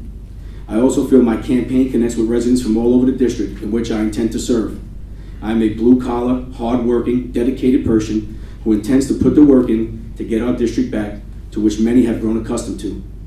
Unfortunately, due to the decision in the closing of Indian Point, the Hendrick Hudson School District has been dealt a bad hand, and I intend to work collaboratively to make the best out of it, to support our children, the taxpayers, and also keep our area desirable for current and potential home buyers.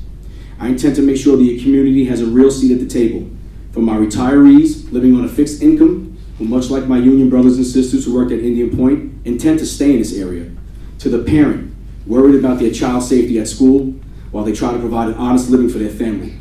Everything matters, and if you still your trust in me, I promise I won't let you down. Thank you and have a great evening.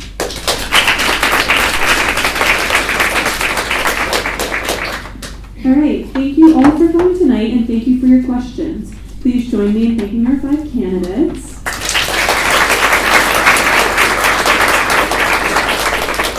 I wish everyone a good evening and please be sure to vote on May 16th at Frank G. Lindsay Elementary School. Thank you, guys.